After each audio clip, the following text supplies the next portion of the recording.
Welcome all dear participants. Welcome to the second session for today. For this session, we will be in continuation to our previous discussion of basic of the 3D and 4D printing. Now we will be understanding some of the printing strategies or printing procedures, innovative printing procedures for multi-material 3D printing. And we would like to see some of the thumb rules that we can see for uh, understanding the better way of printing. So let me share my screen and then we will continue.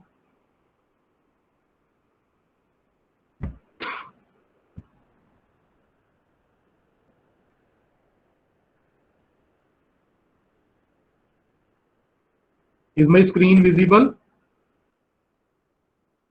Is the screen visible? Yes, sir. Okay.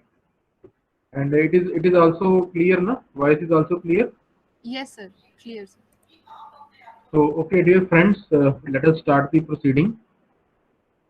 In this session, we are interested in basically explaining some of the case studies for 3D and 4D printing and how actually we have performed the 4D for some typical applications.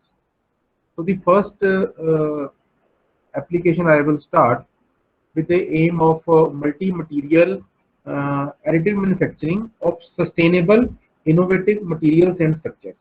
So we are interested in some innovative materials which are sustainable, and like in the previous session there was a discussion by Dr. Inderdeep that the idea is to have a structural and non-structural part.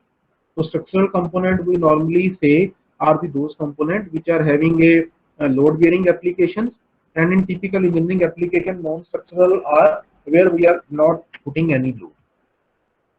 Now let us see the example of using these 3D and 4D parts. Now you can see in this picture we are working on some of the heritage sites. What is a heritage site? I think we all are clear about this. But as per the CPWD Government of India, they have categorized the heritage sites as grade 1, grade 2 and grade 3 category. Typically saying in grade 1 category, we are interested in those setups where having a international importance. Like we can take the example of a Taj Mahal. This particular structure is having an international importance, right?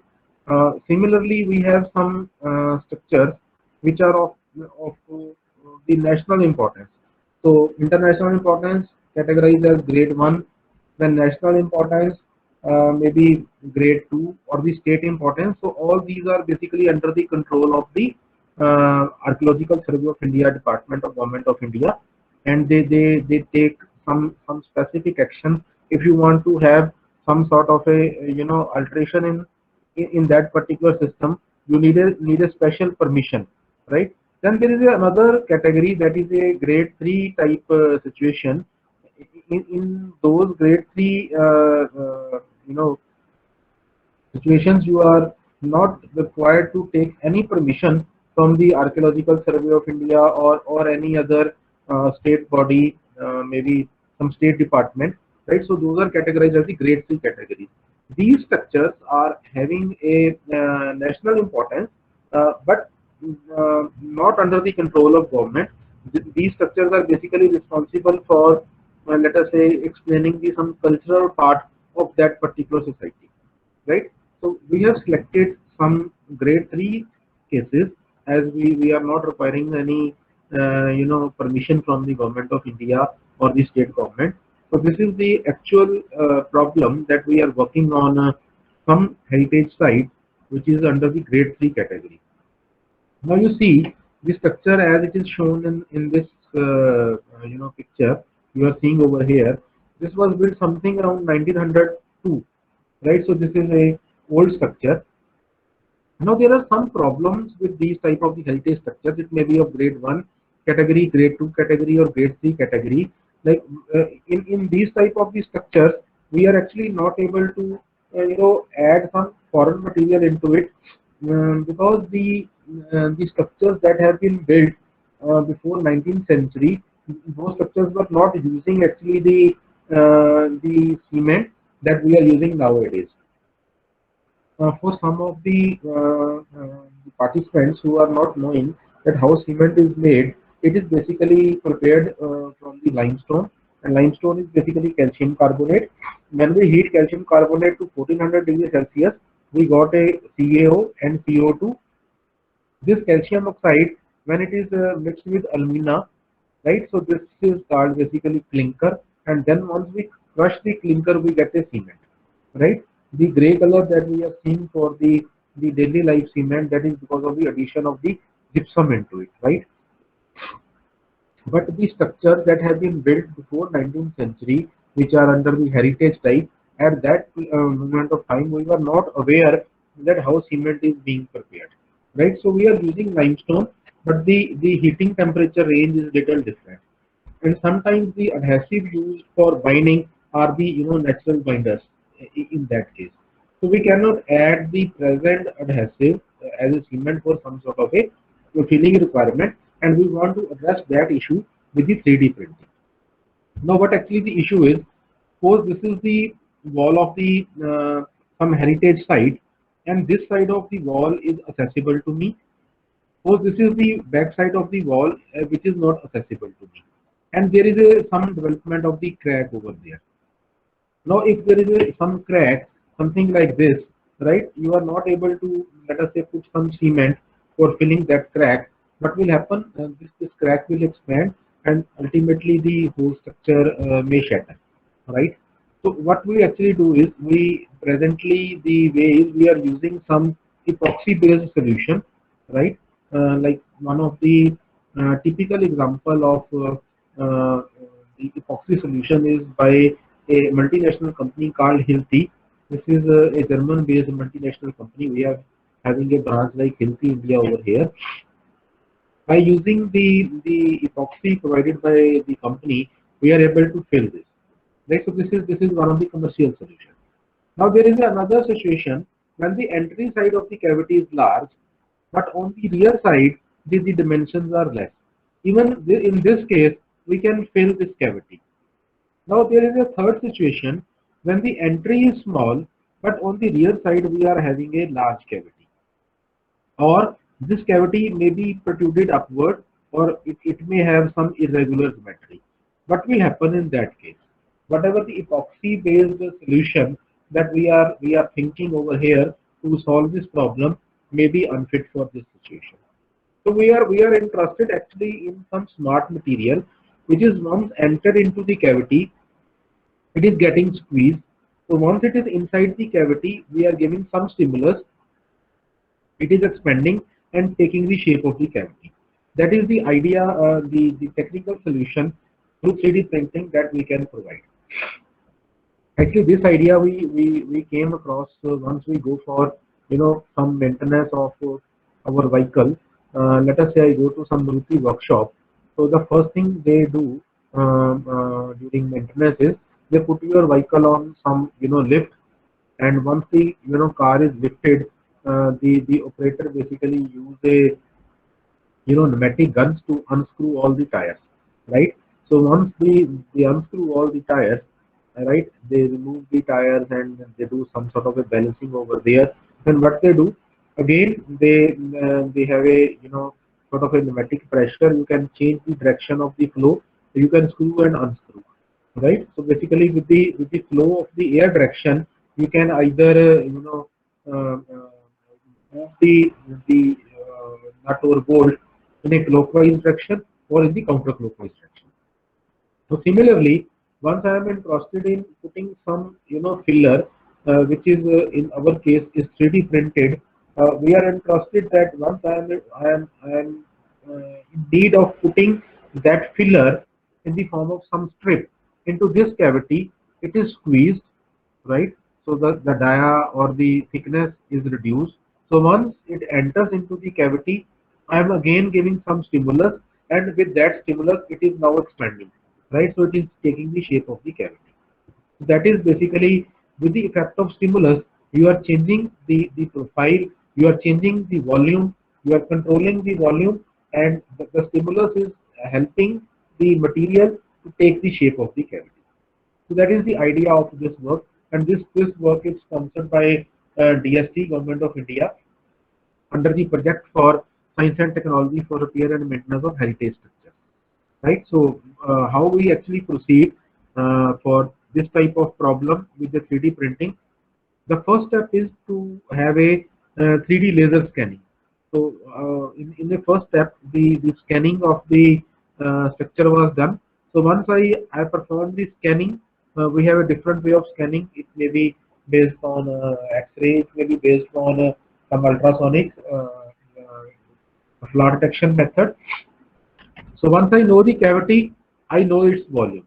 So if I know the volume, now I know the filler that I have to put, right? So once I know the volume of the filler, and then I know how much it can expand, how much it can contract. In typical mechanical engineering application, we calculate some constant like the electric constant D3, which basically tell me the volumetric change uh, in strain that is possible along X, Y, and Z plane. That will be basically responsible for controlling the volume of the cavity. Then we are interested in 3D printing of the smart material. So once I know the volume of the cavity, so accordingly I can select my reinforcing material, and then I will do the assembly. Right. So that is the idea. Once it is the reinforced bar or some material has to be put into the cavity, its size is reduced. So once it is inside the cavity, I am changing the volume through some stimulus, and it is taking the shape of the cavity. These are some of the heritage sites where we are working. Is it clear and audible, please? Is it clear and audible? Yes, sir. Okay. So as you can see, Yes, these sir. are some of the bridges that have been constructed in the British period in the top row. And here, why I am showing this, you see the idea over here is I am having a typical contour of the structure, right? And the whole structure is having a common, material, which is in this cavity. If you see carefully, on this side, I am having a more compressive condition, whereas on the upper side, the structure is under the tensile loading condition.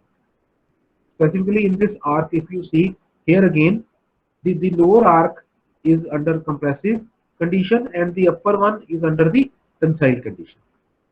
Then this is the another structure over which we are working for the restoration using 3D printing. The name of this structure is Rai Lashkari Khan. This was built something around in 1600 century by one Mughal general. His name was Lashkari Khan, and this is a structure in the district Ludhiana, around 20 kilometers from the district headquarters. So these are some of the heritage structure for which we are working. Now let us see the idea. What the idea is to just have a proof of concept. We selected three different materials: ABS, PLA, and HIPS. Right now, the question is why we selected these three different materials. So as you know, HIPS is high impact polystyrene. Then ABS, that is a very commonly used 3D printed material, ferronitrile butadiene styrene. And PLA is again very common material for 3D printing, that is a polylactic acid. And this is also very commonly used as a biocompatible material, right? So why we selected this as a multi-material printing? Till now, what we were discussing for the printing of a single material. Now we are interested in the printing of a multi-material. The question is why we selected these three. Now, if you see the MFI of this material, it is around 7.5. You see, OB is the observed value. Some standard deviation and standard error was calculated. If you see, the average value, observed value was 7.5 for the HIPS. Now, if I see the MFI for the ABS, it was 8.7. That means if I compare the HIPS with ABS, the ABS will be having more flowability, right? So more quantity of material will be flowing in 10 minutes, right? So that means I am able to, flow the ABS more under the same temperature and the loading condition. Now, similarly, if I compare this data with PLA, you will see that in case of PLA, again the MFI is more. So this is a simple observation that if I am using a PLA matrix and I am using HIPS matrix, the PLA under the same temperature and loading condition on my 3D printer will have a thinner section, whereas the HIPS will be having a thick section, right? I have to basically correlate this particular property with respect to the condition, whether I have to go for the compressive loading type condition or shearing loading type condition or the tensile loading type condition. Then if you compare the mechanical properties, typically if you see the Young modulus for HIPS, the particular grade of HIPS that has been used for printing was 112. Similarly, if you compare it with ABS, it was 175, and if you compare with PLA, it was having a least Young modulus, right? So from the mechanical properties point of view, for the selected grade of material, the ABS was having a better mechanical property. Similarly, if you compare the other properties like yield stress, you got a similar trend, right? Now, if you see the glass transition temperature of the material, again the ABS selected grade of the ABS was observed with the highest glass transition temperature. So as we all know, beyond this temperature there will be a plastic flow, and below this temperature there will be the material will behave like a glass.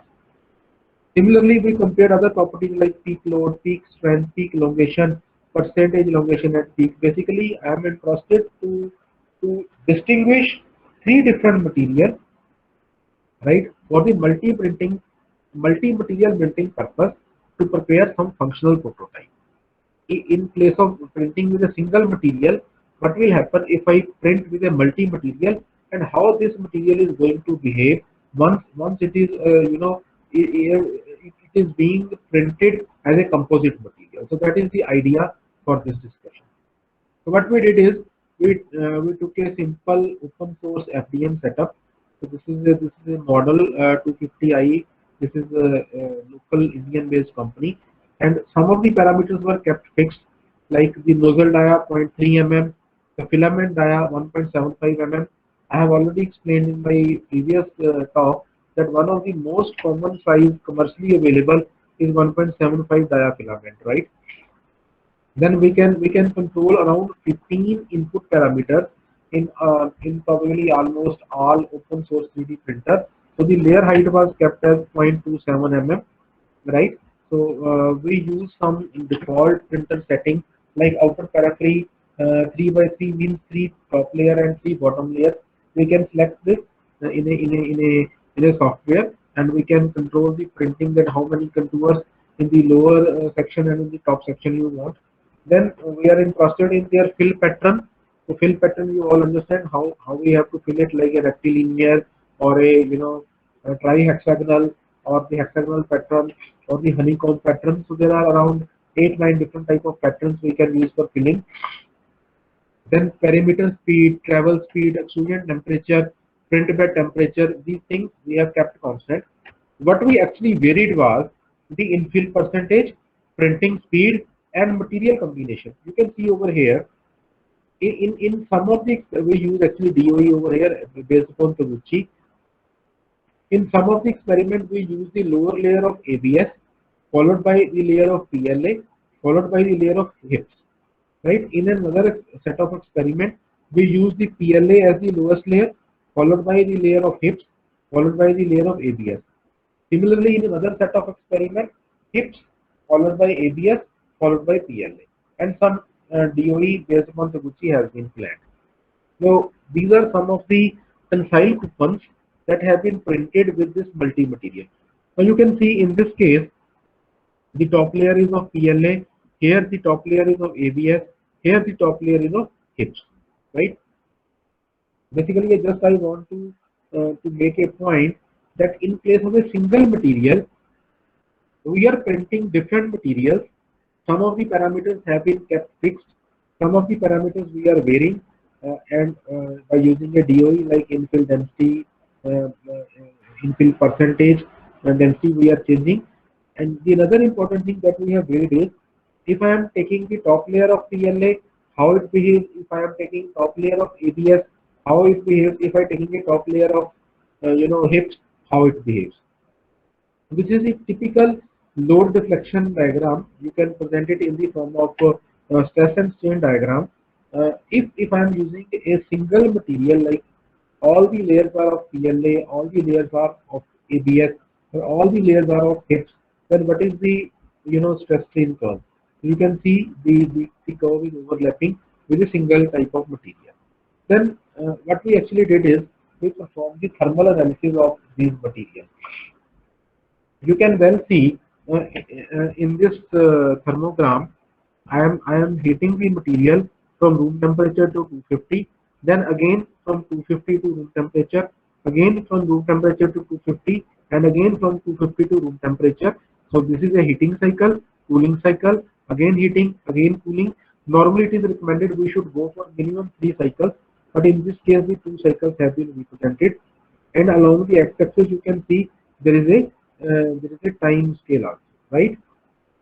So what we are observing in case of the ABS, you can see over here in the second heating, it was taking input as 13.63 and the output was 13.52. So that means the energy input that has been taken in the heating cycle, that is almost equal to the energy released in the cooling cycle. So what we can take it over here is this is more or less a thermally stable material. So we are really interested with a material in the structural engineering application where the material is not having the effect of the temperature. Now, if you see same thing with PLA, it was taking 14.7 and in the cooling cycle the release was 10.8. So there is a loss. That means this material is not good as regard to the thermal stability is concerned. Similarly, in case of HIPS, if you see the energy input was 11.7 and the release was around 10.8. So almost near to the energy emitting and energy release. So it is a better than the HIPS material, right? So while selecting a particular type of the material, whether it is thermally stable or not, that is also one of the prime consideration. Now we use a DOE as per the previous table I have just shown to you. You can again see it over here. So in a typical Taguchi design, lower layer of ABS followed by PLA followed by HIPS. Then changing some printing speed and infill percentage, we have a DOE, and based on the DOE, these are the some of the trends that have been observed. Right. So typical load deflection diagram we are getting. Right. So this is really important. We try to see the microstructure of all the printed parts. Now you all know in a typical 3D printing process, we are interested in printing of the materials layer by layer. We call it as a staircase effect. So once we are having a ABS, what actually we have done is we put this sample on a toolmaker microscope and try to see the component at a magnification at around 30x. Normally, for the typical mechanical engineering application, it is recommended that to see the sample between the magnification of 50x to 400x, and all our standards as per ASTM are comparing the material at typical 100x magnification, right? But in this case, just to showcase that there is a staircase effect, we have taken the observation on the optical microscope using a 30x magnification, right? So you can see over here some layers are there. So there is a staircase effect clearly visible once I am using the ABS as a material. Now in the second case, we use the PLA, again some staircase effect is there. Then in third case, we use the HIPS, again we are having a staircase effect in case of the HIPS. Now you see in this example, I am using a HIPS at the top, I am using PLA in the middle, and I am using ABS in the base.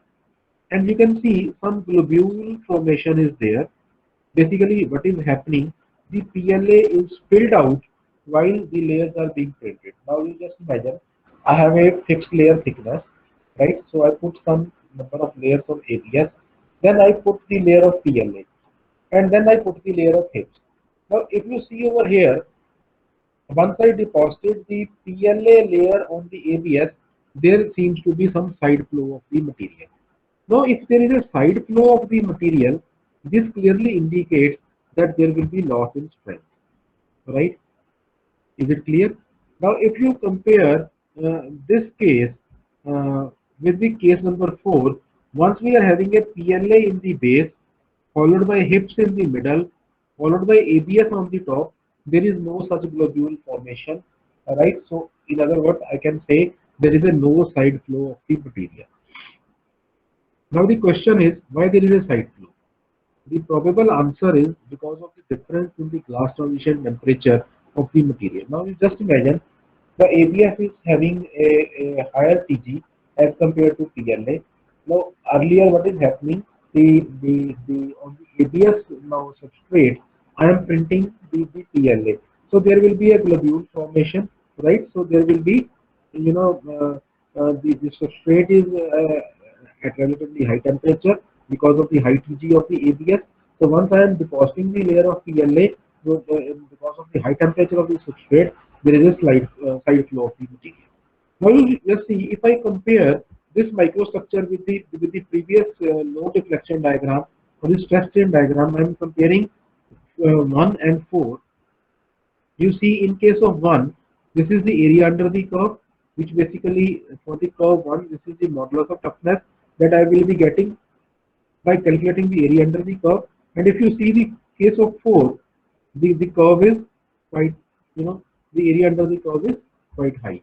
So this is a clear indication that why for the case 4, I will be having a better, impact resistance property or better mechanical property as compared to the curve 1, which can be well justified through the microstructure, right? So we can correlate once I am doing a multi-material printing, right? Which material I have to put in the lower junction, which material in the middle, or which on the top, so that the mechanical properties are not compromised. Is it clear? Are you able to see this? Is it clear? Yes, sir. Okay.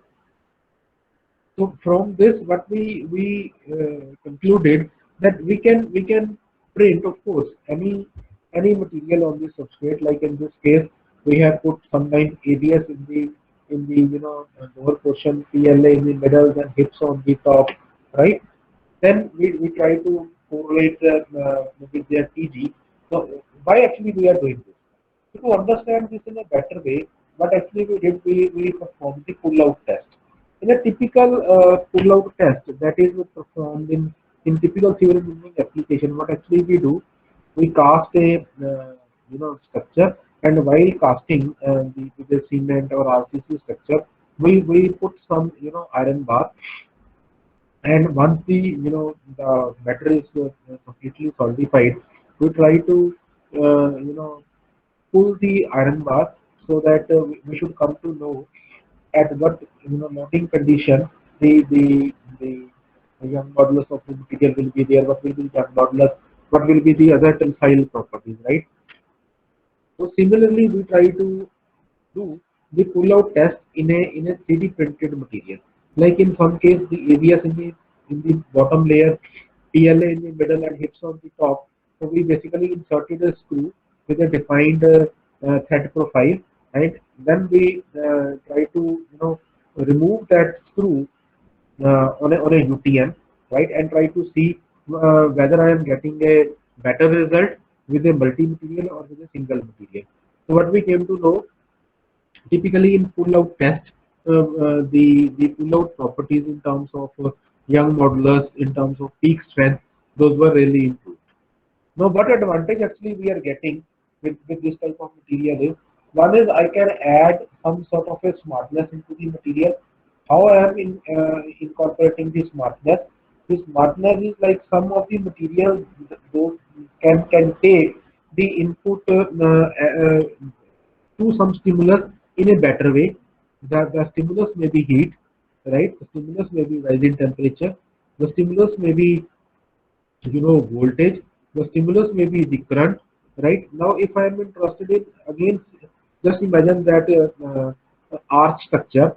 The lower structure, lower part of the arc will be under the compressive load, whereas the upper part of the arc will be under the tensile load. So top is the tensile, lower will be the compressive.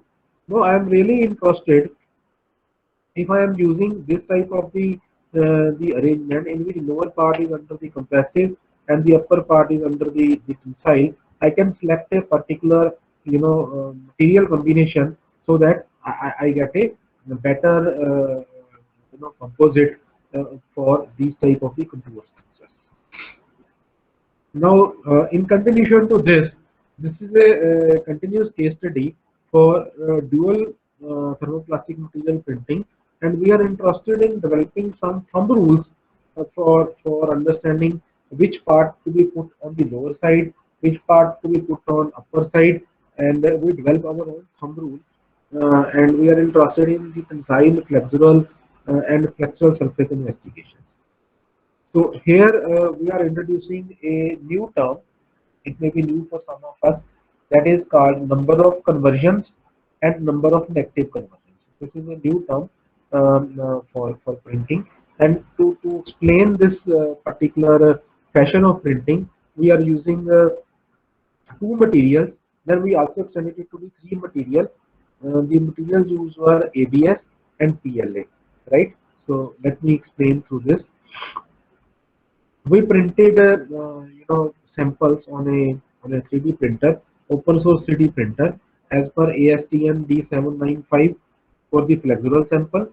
So D795 was used, and for the tensile samples, again that was D638 type 4 standard was used. So the dimensions are on the screen. You can see. So based upon the ASTM code, we printed some samples. Right now, this is the random selection, right? So in this particular case study, to explain the point, we try to work out on two different materials. One was ABS and second was PLA. Right. So what we did is we fixed the bed temperature, we fixed the nozzle temperature, we fixed the infill percentage, then infill speed, number of perimeters, then the raster angle, then the layer width and number of layers. These were some of the parameters that were kept fixed for doing this type of experimentation. Now you may question why this nozzle temperature is put like this and the bed temperature was put like this as 75 degrees Celsius. So this selection was based upon the previous literature. As you all know, in a typical FDM setup, that is we call as the fused deposition modeling setup. What actually we are doing is we are having a nozzle through which some feedstock filament is fed, and then I am heating that filament and I am depositing the material layer by layer. Normally the inlet dia is 1.75 and the output dia of the material of the wire that is coming, that may vary from 0.25 to maybe 0.8 mm, right? The minimum that we are getting in our machine is 0.25 mm, and then we are depositing the layer, right? Now the question is why I have put this temperature. This is the normally above the TG of the material, right? And the temperature should not be the such that it is giving the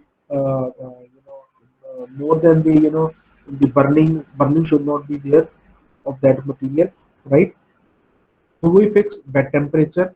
Bed temperature is at the place where some printing will be there, right? Now in the first experiment, what we did is we printed the sixth layer of the material, that is PLA. So we write it as P P P P P. So there were 6 P's. You can see in this case to understand, to streamline the printing capabilities, we printed the material by using a FDM, right? So the 6 layer of the materials were there. So on those 6 layers, so 6 P's were there, right? So first layer of PLA, second layer of PLA, third PLA, fourth PLA, 5 and 6. So 6 layer of PLA has been printed. Then in the second run of experiment, by keeping all these parameter settings fixed, 6 layer of ABS were there.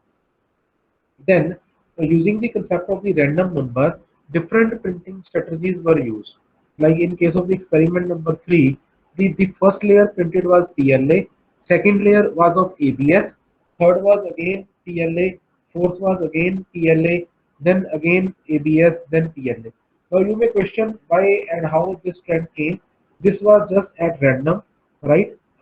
What I am confined is I have to only print 6 layers because each layer is having a fixed layer height, right? Fixed layer height, right? So I'm changing the at random using the concept of random number. I'm changing the type of material to be printed. Like for example, in case number 8, I have 4 layer of ABS, then 2 layer of P. Then in case of 11th, I have 2A, then P, then A, then 2PP. If you see, there are 6 layers, so there can be number of ways through which this combination is possible.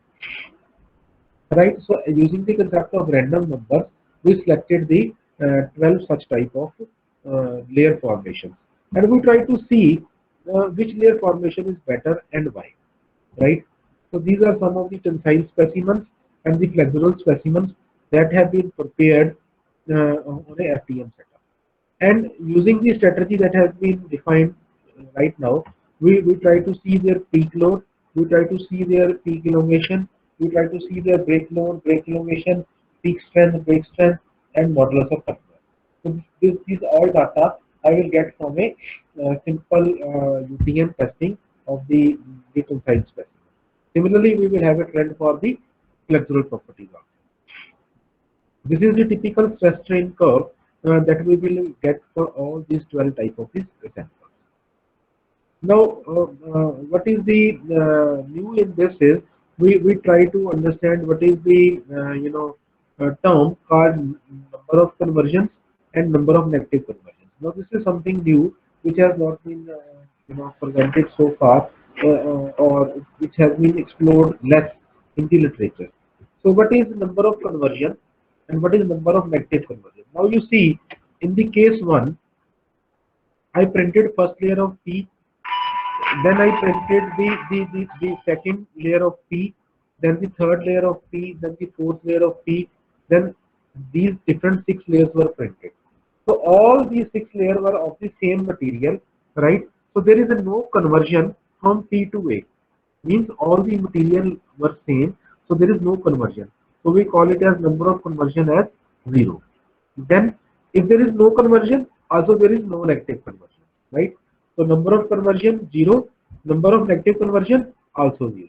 But number of layers of the P in this case is 6 and number of layers of the A is 0. Then in second case, again 6 layers of A were printed, so there is no conversion.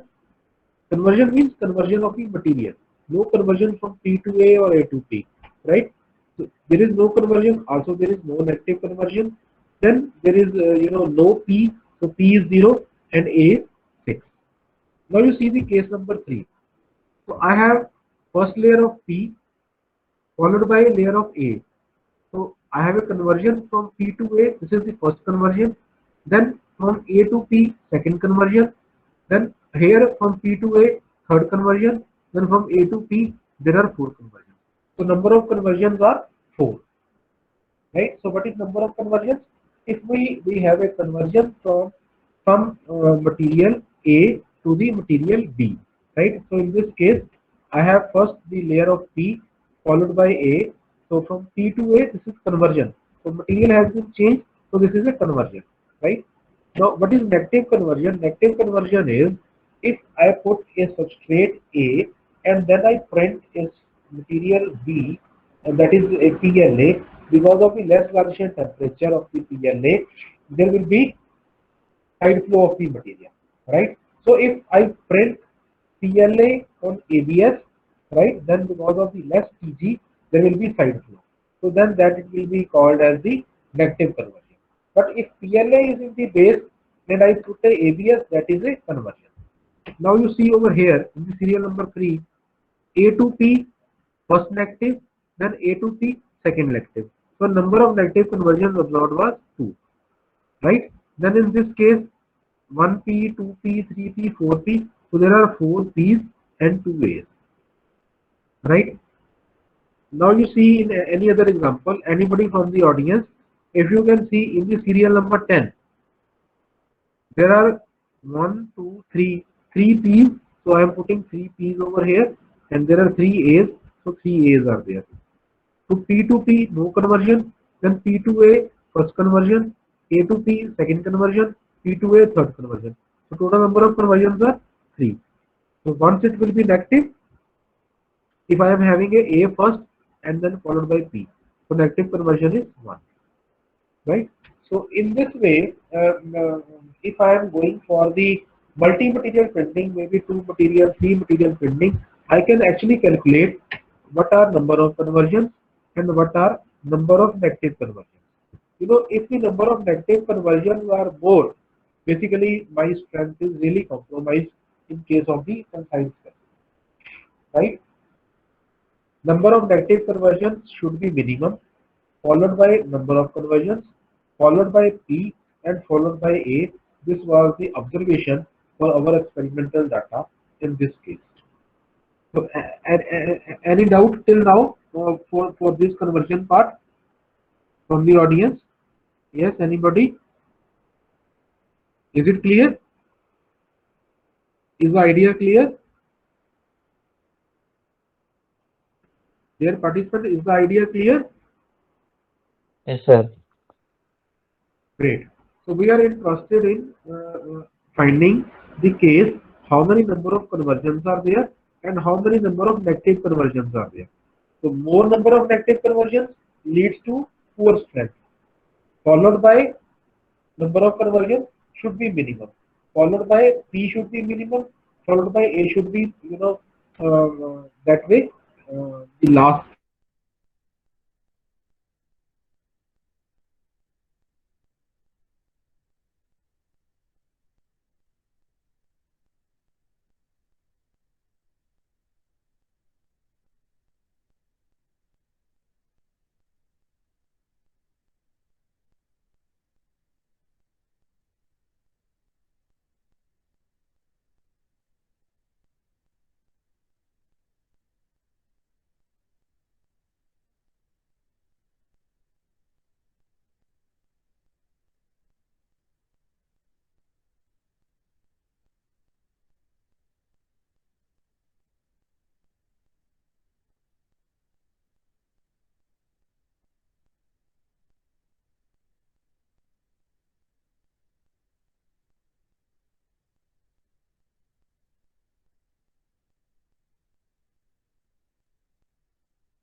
Participants, we'll just get back to you. Maybe the expert got disconnected. Please be patient.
We'll be resuming the sessions shortly. Dear participants, kindly remain connected.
Hello, Rupinder sir, am I audible?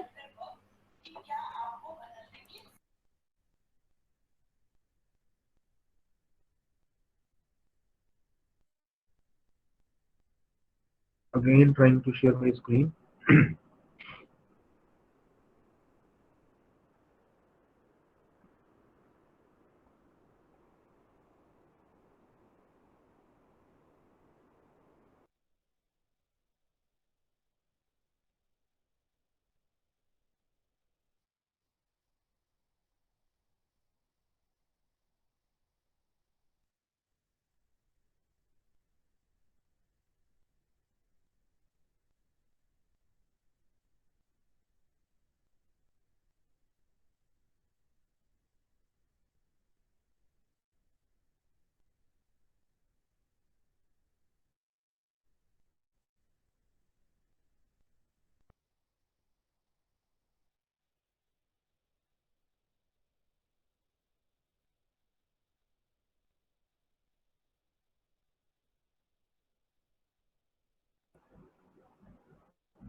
Dear participants, can you see the screen, please?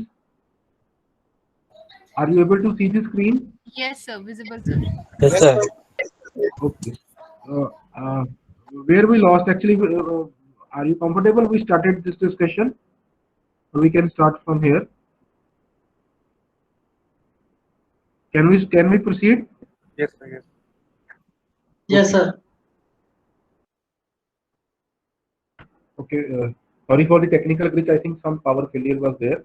So just I was trying to explain some 3D printed part that will go hand in hand with the conventional manufacturing process. We are interested in development of this hip implant. And this hip implant, the idea here is that we may make a customized implant.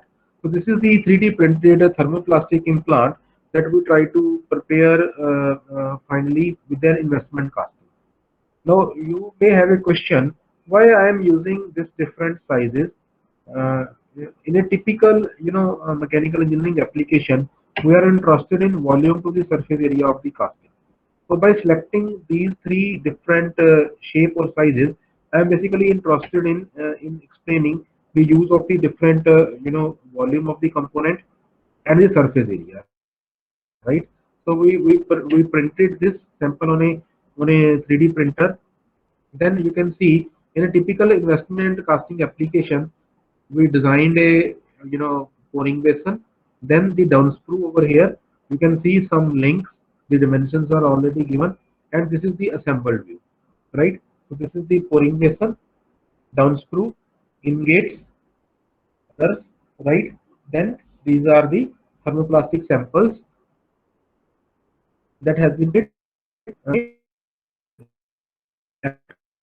What we did is we put the wax around this. Now, why we put the wax? Basically, in a typical investment casting, if I am directly using the polymer-based material, right, for the investment casting, there is a serious problem of the staircase effect.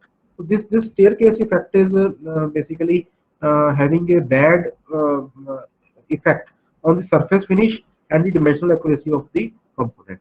So to improve that, it is recommended that we can have a coating of the wax. So some molten wax is there. You can see pattern is there. I am putting this whole assembly into the molten wax. Then the layer of the slurry is deposited. You can see this is the slurry layer deposited.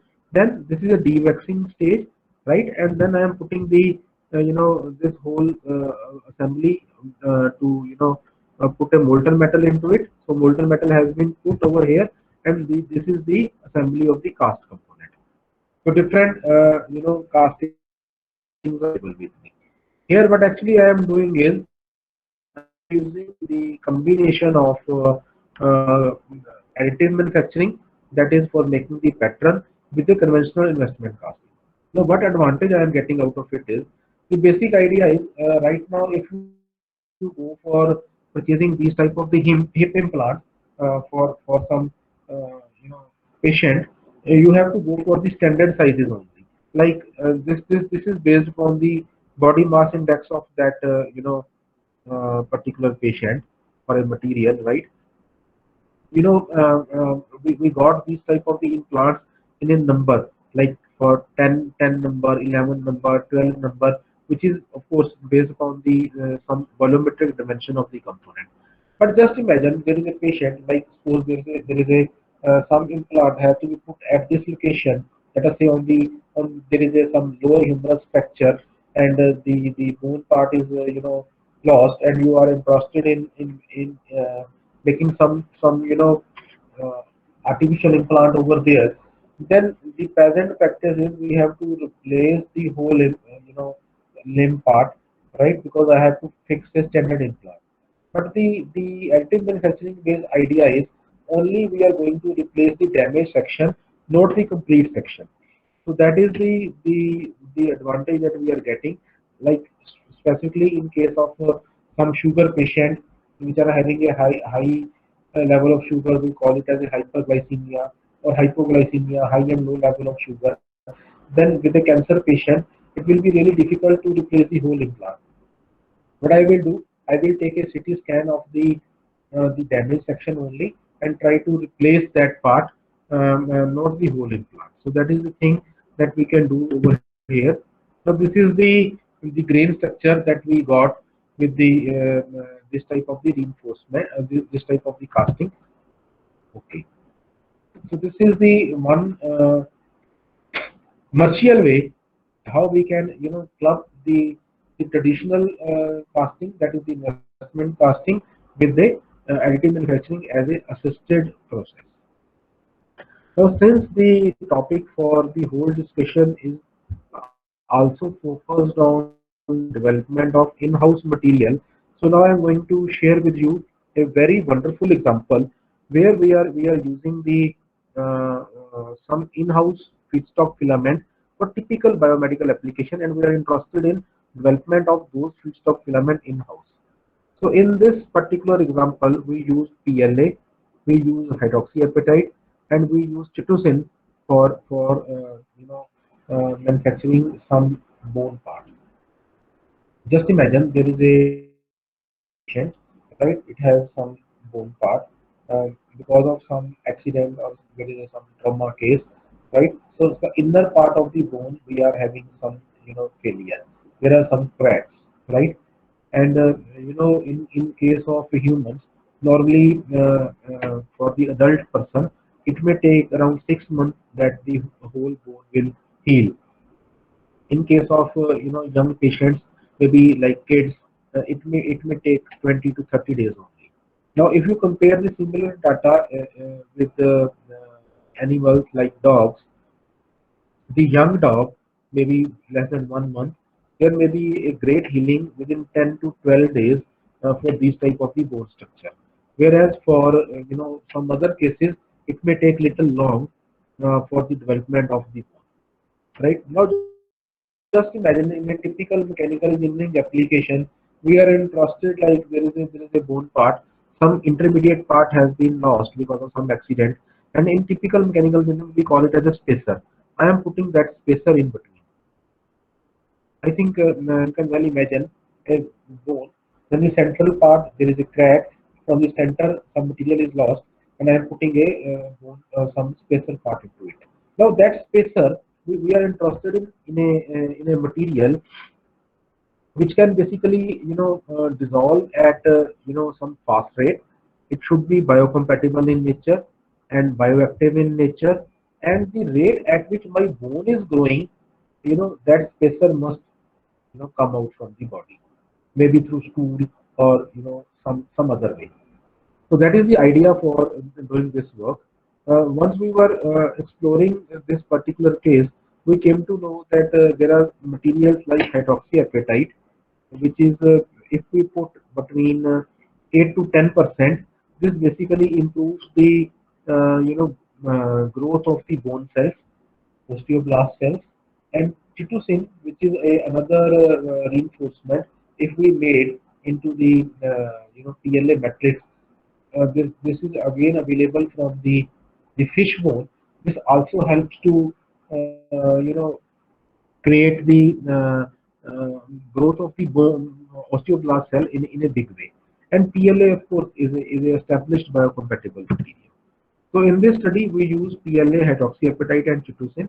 Now this is the setup. You see, this is a twin screw extruder. In this twin screw extruder, we put the granules of PLA along with HAP and chitosan, and we try to apply some load and the temperature condition, and you can see the feedstock filament is being prepared.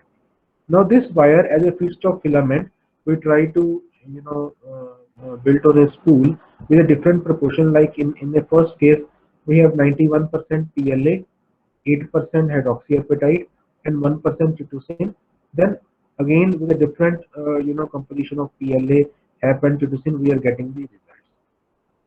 The idea is the different proportion of hydroxyapatite, different proportion of chitosan as per literature, like HAP 8 to 10%, chitosan 1 to 2%, and rest PLA is giving me fairly good results as regard to the biocompatibility and bioactivity is concerned. So we prepare the feedstock filament. We went for their thermal analysis for the different composition, like from room temperature to 150, again from 150 to room temperature, and we did it for a number of cycles, heating, cooling, 3 cooling cycles we tried to see, and then we tried to see what is the glass transition, what is the change on the crystallinity, what is the peak melting. All these data we collected, and then the feedstock filament that has been prepared, we try to see their microstructure. Now, if you see in the figure 4, which is observed at 1600 magnification, you can see we are getting a open, porous, and fibrous structure. I repeat my words. We are interested in open, porous, and fibrous structures. Once we are getting a open structure, the structure are porous in nature and they are fibrous, open, porous, and fibrous structure. If this is the case, right, we are getting really good results as compared to if the structures are not open and they are not fibrous.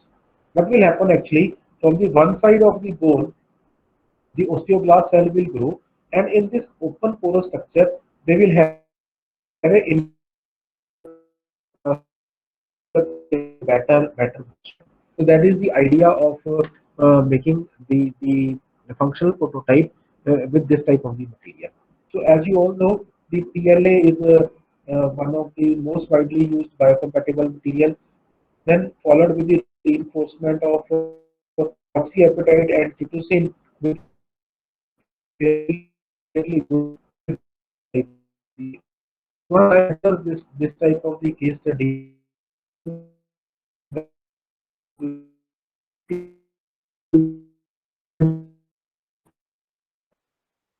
there are some thermoplastics which are now replacing the metals like the titanium also for these type of biocompatible application.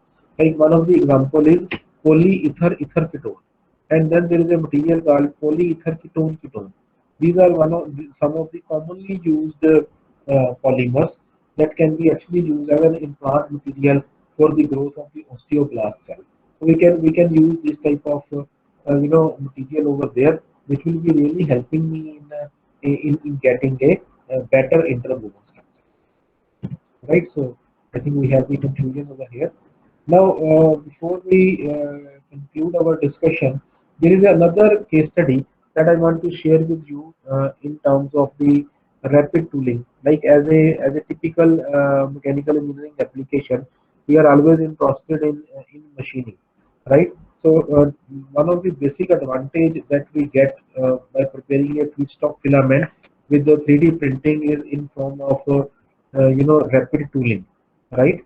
So rapid tooling is helping me to get a form tool, right? So what is a form tool? The exact form that I am interested in the final product, its replica is of the tool, right?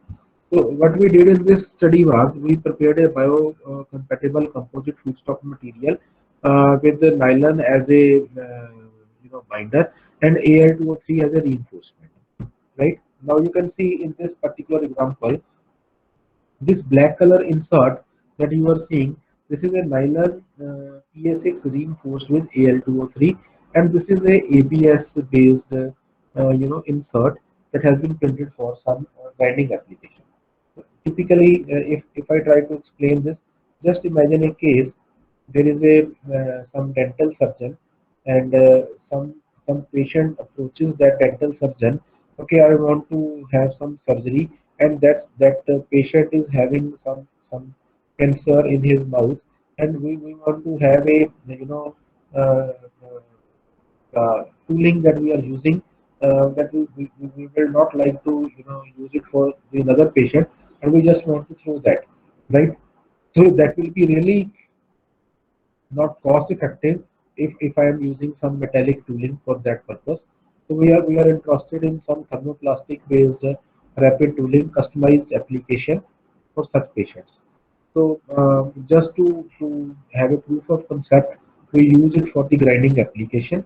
So what we actually did is we have a nylon as a binder which has been reinforced with Al2O3. So once we put the Al2O3, I prepared a feedstock filament. Once we have a feedstock filament with this type of material, right? Then we go for printing, and these type of inserts have been printed.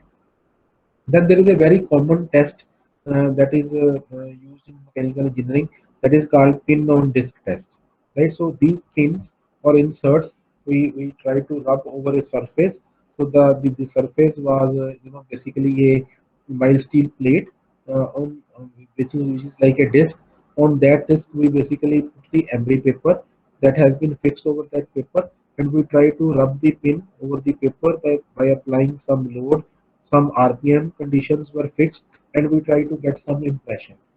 As you can see, in the first case, I am getting very thick impression, so very thick white color lining I am observing, right? So basically this represents, if I am using a single ABS material, there will be, uh, lot of, in rubbing, material will be wasted. In this second case, because of the presence of the Al2O3 particle, the contour that I am getting over the surface is not that dark, not that sharp, right? So the thickness of the contour is really compromised. It is better in the second case. So the tool life is basically improved. Secondly, what we observed in case of the simple polymeric material, we have voids, we have wear grooves, we have micro cuts on the machine surface. Whereas in the other case, there was the wear grooves only once we were using the ABS material. So based on this, we try to apply different type of load like 5 Newton, 10 Newton, 15 Newton, 20 Newton, and then the test duration was also varied, speed was also varied. We try to find out what will be the better result in terms of friction coefficient, friction force, wear, material loss. Definitely, these are going to be improved. So what I am trying to conclude from this particular case study was, by using these type of the tooling, I can actually make a rapid tool with a improved wear property, right? So this is the another part of the discussion. Now the final concluding part is, I am trying to show you one case study quickly with a 4D application of in-house prepared feedstock filament. This I think we have already discussed the use of stimulus.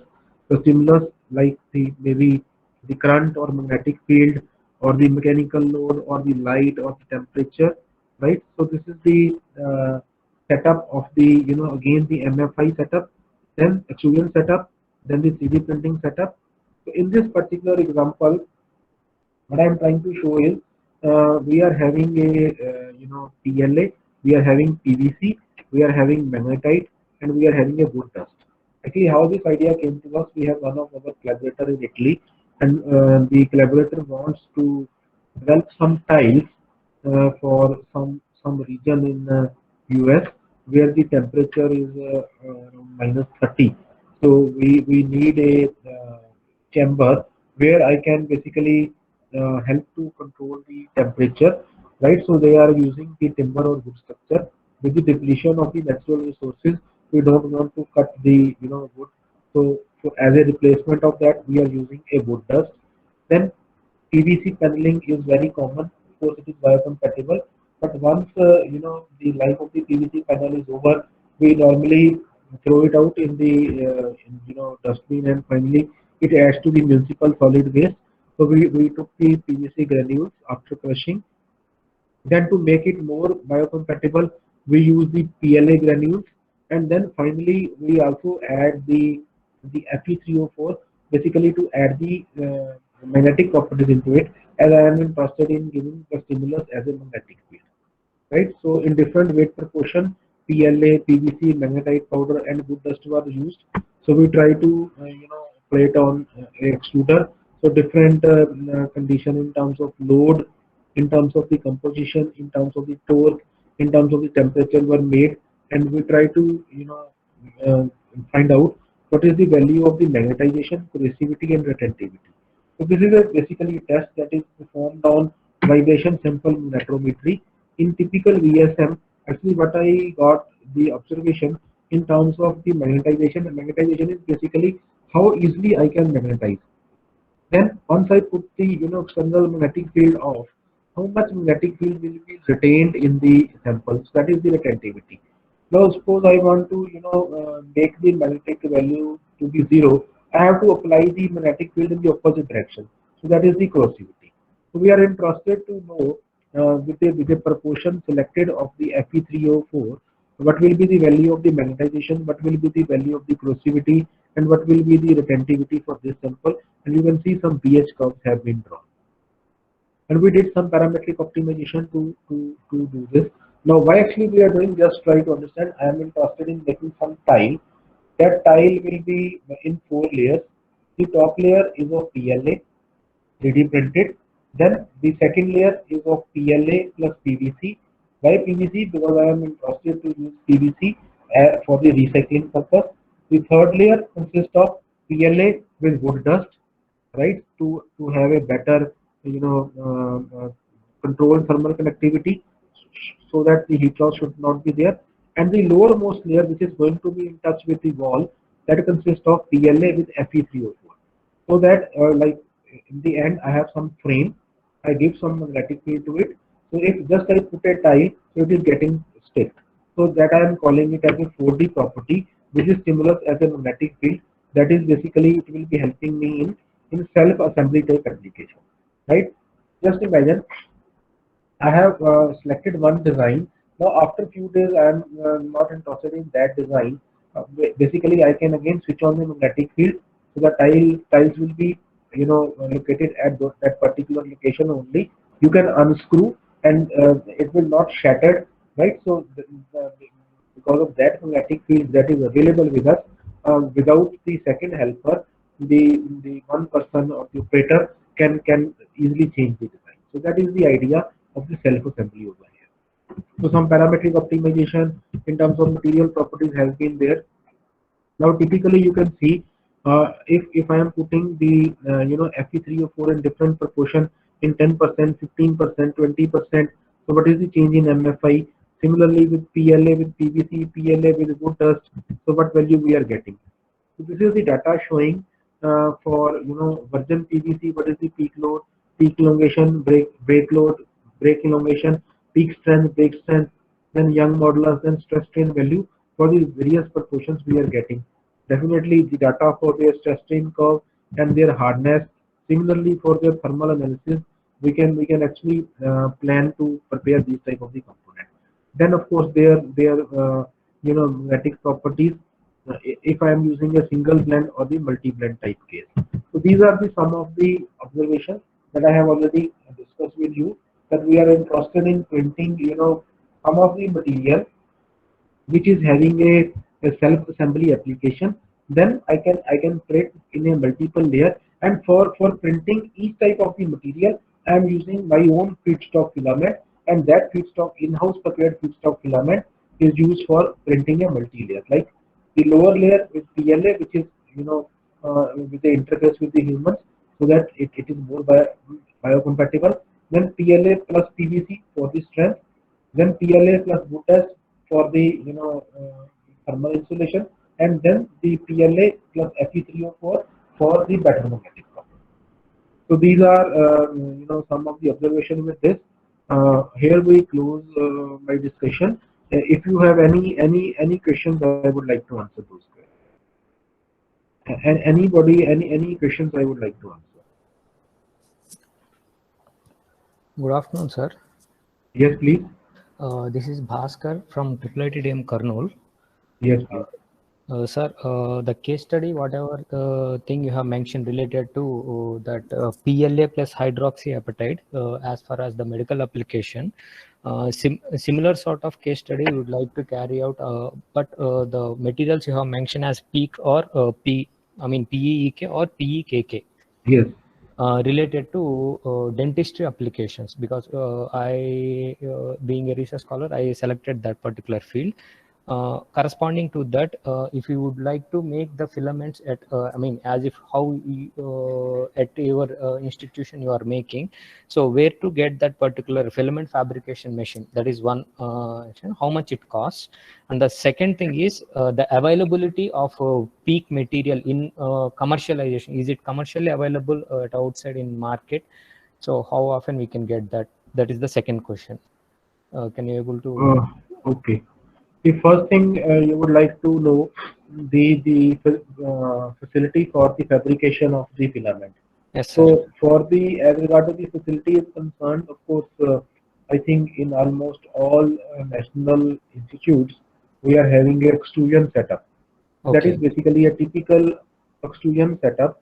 You need to have a nozzle diameter control between 1.5 to 2 mm, and you need to procure some granules, and you can prepare a feedstock filament, Okay. right? Okay, sir. We have a setup for twin screw and a single screw. Normally, once we prepare the filament with a twin screw, the dimensional accuracy is a challenge. So what commercially we do is, initially for the blending purpose, like if you are interested in enhancing some property with some of the polymer, we do the first stage of blending with a twin screw, followed by with a single screw. Right. So I think all national institutions, they are having this facility. Uh, we are also having the same. You can approach any of the institute, and then depending on the lab facility available and the COVID condition, anybody can allow you. So not a problem, because Okay. there is no consumable involved other than the electricity, right? Oh, And yes, of sir. course, the nozzle dia may be a concern for you. That depends on what sort of a printer you are working, and what is the input dia for your printer. Like Okay. I have already explained, for the Yeah. commercial printer, It's the most commonly dia is 1.75. 1.75. Yeah, Yeah. but if you select the different models, you may work between 0.4 to 4.0, right? So there are many different models are available. Okay. So for the exact size, with a very precise control of the dia, uh, first stage is work on twin screw for the blending if you are interested, or you can use a single screw. If you want to have this facility at your own end, what I know that the twin screw may be the commercial good manufacturer may be varying from between 50 to 30 lakhs, depending on the capacity you want. And for the single screw, it may be very less, maybe 1.5 lakhs only, right? Okay. So then the second question was, you are interested in getting the peak and the PEC. Yes, sir. Peak is polyether ether ketone, Yeah. and the polyether ketone ketone. Ketone. Right. So these two materials are of course available very much in online, and then in this Delhi and this NCR region, you get lot of material. Uh, this is commercially available. There are many suppliers available. You just see India Mart, you will get flooded with a number of suppliers on that. But Okay. one thing is, you are interested in dental application. What I came to know that this PEEK and PEC, these are mainly used in orthopedic application, specifically for printing of the vertebrae. So there is no other material than PEEK that can be used for vertebrae, for printing of vertebrae. You have to be really sure why you want to use it. Are you going to make some denture or implant? That makes a lot of difference. If you are making some dentures for maxillary or mandible arc or something like that, then you can use any thermoplastic. There is not a problem. But if you are interested in implant material, then there is a concern. You have to really double check, because the in case of an implant, which is primarily like you know used for used as a titanium material or stainless steel material, it gives a lot of primary stability to the crown part.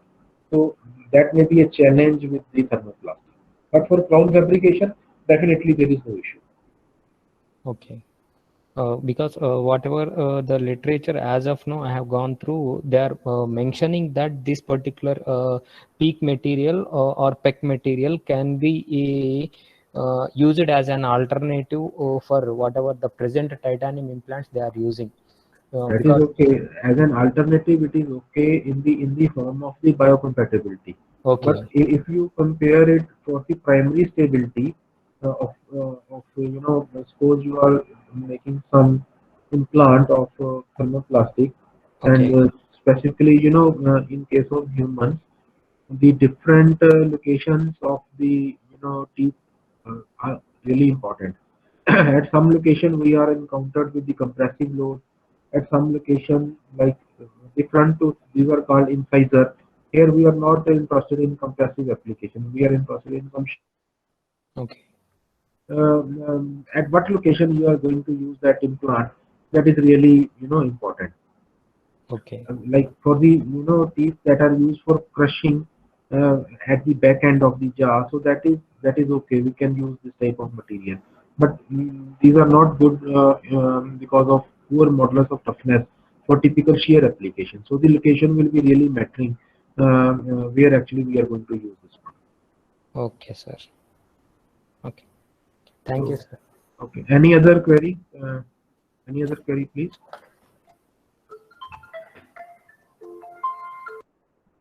Okay. So, dear friends, if there are no more queries, we'll take a break for the lunch. So, we'll see you again at 2:30. Thank you very much.